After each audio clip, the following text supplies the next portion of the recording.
para mag-concert bilang tulong niya umano sa mga biktima ng trahedya doon.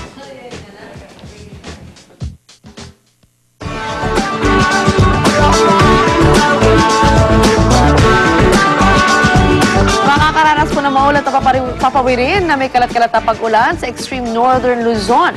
Ayon kasi sa Pag-asa, nakaka-apekto sa lugar ang southwest monsoon o hanging habagat. Habang iba pang bahagi ng bansa ay makakaranas naman bahagya na kung minsan ay maulap na kalangitan. Sisikat ang araw ngayong 5:30 ng umaga at lulubog mamayang 6:29 ng hapon.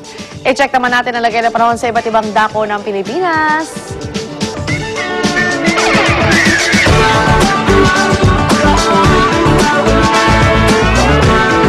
Mga kapuso, tuloy-tuloy naman ang paghahatid natin ng serbisyong totoo para sa mga binahada sa Bagyong Falcon.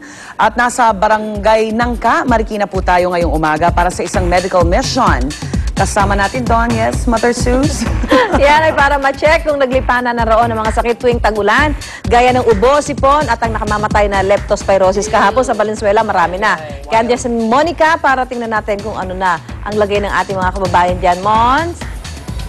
Morning, Mami Sue. Good morning, guys. Good morning po, mga kapuso. Ayan, serbisyong totoo nga tayo ngayong umaga dito sa Barangay Nangka, Marikina City, na isa nga daw sa pinakabinahang lugar noong ang nakaraang Falcon. Kaya naman ngayong umaga, serbisyong totoo nga tayo. Maghahatid po tayo ng medical missions sa mga pamilya na salanta dito. Kasi balita natin, more or less 900 families daw ang inilikas mula sa kanilang mga tahanan papunta nga sa mga evacuation centers noong nakaraang linggo. Kaya naman ngayong nakabalik na sila dito sa kanilang mga tahanan, ang tanong naman, kumusta ba ang kanilang kalusugan? So mamaya nga magkakaroon tayo ng general check-up para sa mga pamilya dito. So titingnan natin kung wala ba silang mga sakit, lalo na yung mga ubo, lagnat, sipon, yung mga nauuso nga po kapag panahon ng bagyo. And in line din dito kasi kahapon nagkaroon nga daw ng announcement ng DOH na tumaas daw ang kaso ng leptospirosis ngayong mga nakaraang araw dahil nga rin sa dulot ng bagyong Falcon. Kaya naman ngayon kukumustahin natin itong kanilang lugar, pati na rin yung mga residente dito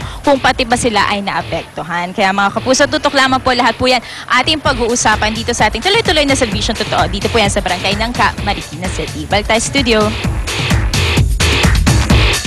Thanks, Mon. Isang magarang kapistahan naman ang ibibida namin ngayon mula sa lalawigan ng Pampanga, Mekeni.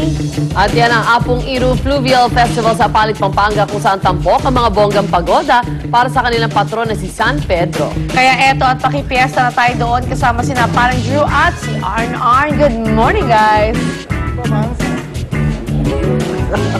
Good morning, mga kapuso. Good morning, guys. Good morning, Arn. Hi, good morning. Biglang susubot ka na lang talaga bigla. Siyempre, Yes. happy fiesta po mula dito sa Apalit, Pampanga. At dito nga sa kinatatayo natin sa harapan po ng St. Peter Parish.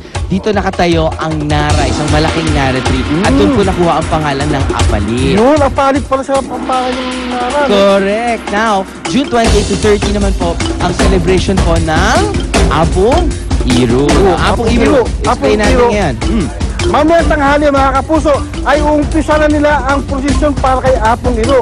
Isasakay ito sa pagoda at tatahakin ang Pampanganiben na kapalibot sa Apalit. Kaya naman, mga kapuso, samahan natin ang mga taga rito sa paghahanda para kay Apong Iru mamaya sa pagsakay niya sa pagoda. Yan, mamaya tanghali yan, mga kapuso.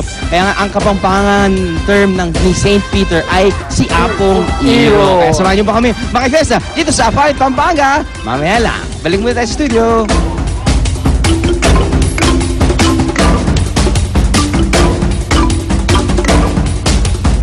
Thanks you guys. Kaya para sa kumpleto umaga, tambay lang dito sa nangunang morning show sa telebisyon. Ito ang Unang Hirit!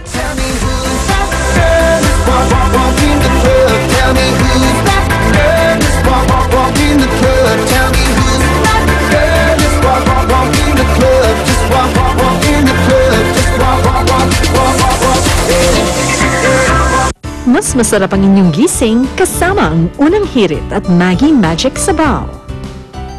Kabula-bulaga, power ng bleach, plus linis ng detergent, pinagsama, Zonrox Plus. Extra thick at mas mabula para sa all-around linis na Plus sa ganda! Zonrox Plus. Kasama mo ang Unang Hirit at Zonrox Plus all-around bleach detergent sa malinis na